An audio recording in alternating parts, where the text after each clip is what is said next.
জমটুপি পরিয়ে ওরা এবং দুই হাতে হ্যান্ডকাপ পরিয়ে এবং পায়ের মধ্যে বেঁধে তারা আমাকে অনেক টর্চার করেছে। আব্বা মা তো ঢাকা ঠিক মতো চিনো না ওইরকম। কাশিমপুরে যখন গিয়েছি তখন আব্বা মা জেলখানার যে সাক্ষাৎ কক্ষ ধরে অনেক কান্নাকাটি করতো। মমিনুল ইসলাম জিসান বাংলাদেশ জাতীয়তাবাদী ছাত্রদলের কেন্দ্রীয় সংসদের ১ নং যুগ্ম সাধারণ সম্পাদক। তারেক রহমানের আদর্শকে হৃদয়ে ধারণ করে কিশোর বয়সী যুক্ত হন ছাত্রদলের রাজনীতির সঙ্গে। ২০০৯ সালে দেশের সর্বোচ্চ বিদ্যাপীঠ ঢাকা বিশ্ববিদ্যালয়ে রাষ্ট্রবিজ্ঞান বিভাগে ভর্তি হন মমিনুল ইসলাম জিসান।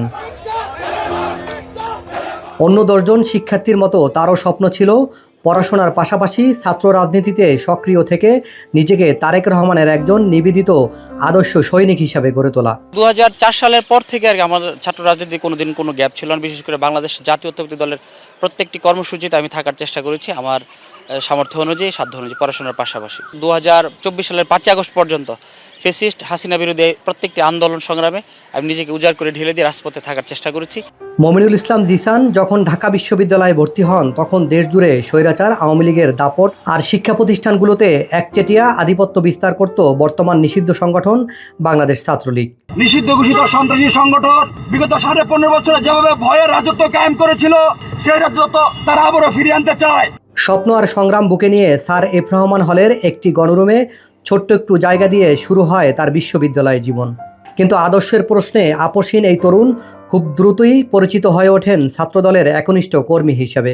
২০১৬ সালে তিনি হল শাখা ছাত্রদলের সদস্য সচিবের দায়িত্ব গ্রহণ করেন। ছাত্রলীগের দখলদার রাজনীতি, হুমকি আর নির্যাতনের মুখে শেষ পর্যন্ত ছাড়তে হয় হলের সেই সামান্য আশ্রয়টুকুও। তবুও ভেঙে পড়েননি জিসান।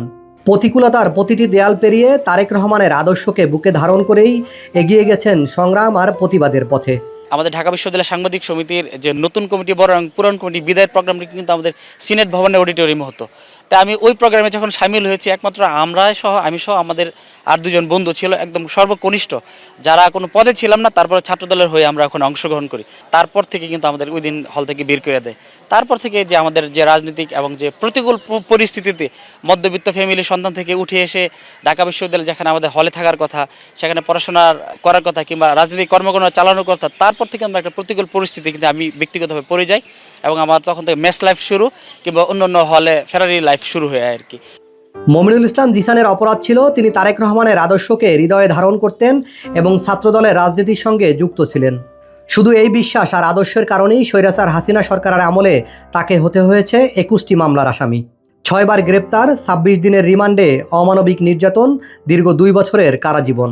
ছাত্রলীগের সন্ত্রাস ও অন্যায়ের বিরুদ্ধে সোচ্চার থাকায় 2023 সালের 17ই আগস্ট গুম করা হয় এই তরুণ ছাত্রনেতাকে। ছাত্রলীগের নারকীয় এবং নৃশংস হামলার শিকার হয়েছি। পাশাপাশি তারা আমাকে হামলা করে মেয়ের রক্তাক্ত করে পুলিশে সোপর্দ করে এবং সেই মামলা আমি বিভিন্ন সময় প্রায় 6 মাসের মতো আমি কারান্তরীণ ছিলাম। 2023 সালের 17ই আগস্ট ডিবির হারুনের যে লেলিয়ে দেওয়া পুলিশ আমাকে গ্রেপ্তার করে এবং আমাকে প্রায় 3 দিন গুম করে রাখে। প্রত্যেক দিন কিন্তু তারা আমাকে অনেক নির্যাতন করতো, শারীরিক নির্যাতন করতো, আমাকে জমটুপি পরিয়ে ওরা এবং 2 হাতে লকআপ হ্যান্ডকাপ পরিয়ে এবং পায়ের মধ্যে বেঁধে তারা আমাকে অনেক টর্চার করেছে। এই যে মিন্টু রোডে যে নির্যাতনের মধ্যে দিয়ে আমি গিয়েছি, আসলে আমি যদি বাংলাদেশের কোনো অবস্থায় থাকি আর কি, এইসব নির্যাতন কারোর উপরে হতে দিব না আর কি। আব্বা মা তো ঢাকা ঠিক মতো চিনো না ওইরকম। যখন ওই কাশিমপুরে যখন গিয়েছি তখন আব্বা মা যে জেলখানার যে সাক্ষাৎ কক্ষ ধরে অনেক কান্নাকাটি করতো।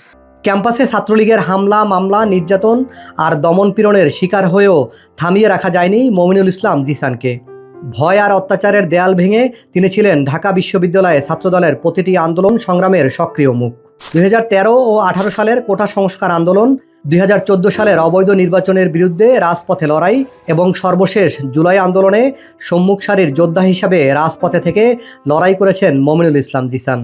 2024 সালের যে একটি একপেশে যে নির্বাচন হয়েছে 7ই জানুয়ারি, সেই নির্বাচনের পরে 2024 সালের 19শে মার্চ আমি রমজানের জেল থেকে মুক্তি পাওয়ার পরে আল্লাহর রহমতে তারপরে 2024 সালের যে জুলাই আন্দোলন, সেই আন্দোলন আমি সর্বোচ্চ সক্রিয় ছিলাম।